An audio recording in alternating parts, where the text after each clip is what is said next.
Eid special পাকা আমের pudding. এখন চলছে পাকা আমের সিজন। যে কারো মন জয় করতে এই একটি মাত্র ঠান্ডা ঠান্ডা আমের পুডিং এর ডেজার্টই যথেষ্ট। খুবই অল্প সময় অল্প উপকরণে হয়ে যায়। আর ঈদে তো প্রচুর পরিমাণে সবাই মেহমান বাসায়, তাদের মন জয় করতে একদম ঠান্ডা ঠান্ডা কলিজা ঠান্ডা করতে এই গরমে এই পুডিংটা খুবই উপকারী। তার মধ্যে প্রথমে লাগছে আমার একদম ফ্রেশ একদম তাজা তাজা আম। আমি এই রাজশাহী থেকে নিয়েছি। আমি নিয়েছি 3টা আম, একদম কেটে ব্লেন্ডার করে নিচ্ছি। একদম মিহি একটা পেস্ট করে নিতে হবে। তার মধ্যে আমে যদি আঁশ থাকে সেজন্য একটু চেলে নিচ্ছি। অবশ্য আমটাতে আঁশ ছিল না, আর পিউরিটা কিন্তু একদমই ঘন ছিল। তার মধ্যে আমি কিন্তু 1 কাপ জল দিয়ে ভালো করে মিক্স করে তারপর চেলে নিয়েছি। অবশ্য ওইটা স্কিপ হয়ে গেছে গো। তার মধ্যে এই যে আমার কিন্তু এর মধ্যে আমরা চালা হয়ে গেছে। এর মধ্যে আমি পরিমাণ মতো চিনি নিয়ে নিলাম। মানে আমি আমার মিষ্টিটা অনুযায়ী চিনি নিচ্ছি। যে কোনো ডেজার্ট বা মিষ্টি একটু বেশি লাগে, মিষ্টিটা পরিপূর্ণ না হলে কিন্তু খেতে ভালো লাগে না। আর এর মধ্যে কিন্তু আগার পাউডার দিয়ে দিলাম 2 চা চামচের কম, মানে 1.5 চা চামচ।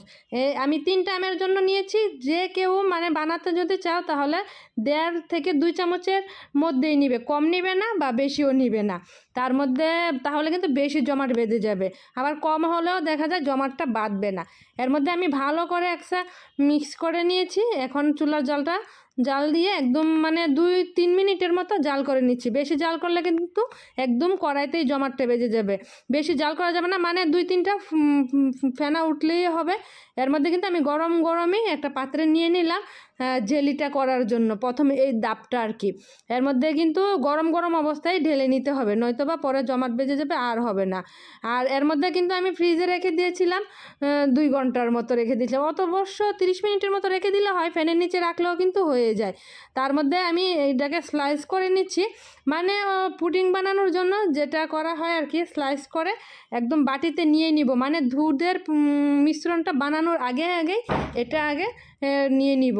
তার মধ্যে এই যে একদম জেলিটা কিন্তু একদম পারফেক্ট হয়েছিল আমার। আমি কিন্তু কোনো কালারও ইউজ করিনি।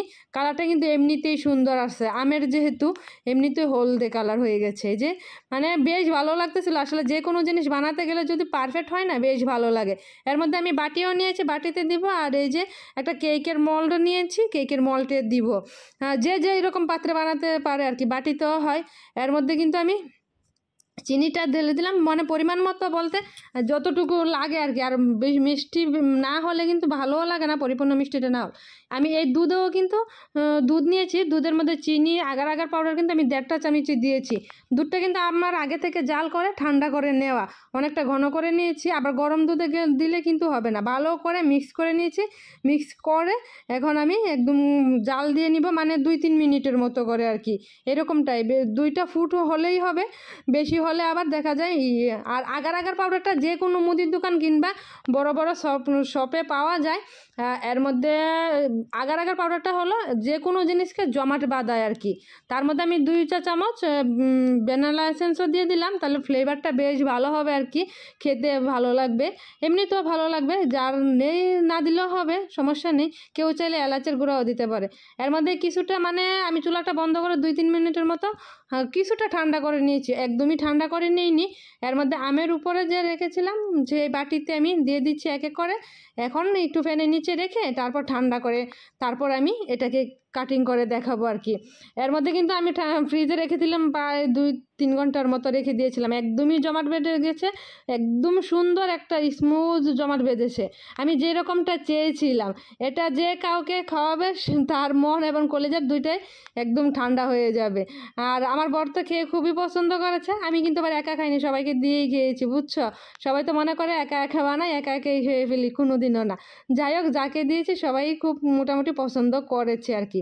এর মধ্যে যে কেউ এটা কিন্তু বানিয়ে নিতে পারো, ঈদ স্পেশাল এই আমের ডেজার্টটা। আম ফুরিয়ে যাবার আগেই কিন্তু বানিয়ে নিতে পারো। আর এই যে আমি যে কেকের মল্ডে রেখেছিলাম, একদম স্মুথভাবে কিন্তু কাটাও হয়ে গেছে। এই যে দেখো, একদম ফাইনালি দেখিয়ে যেতে কতটা স্মুথ হয়েছে, কতটা সফট হয়েছিল আর কি। আর এভাবে কে বানিয়েছো বা যারা বানাওনি অবশ্যই একবার হলেও বানিয়ে খাও, তারপর আমাকে কমেন্টে জানিও কিন্তু কেমন হয়েছে আজকের এই ভিডিওটা। ওকে, টাটা, বাই বাই।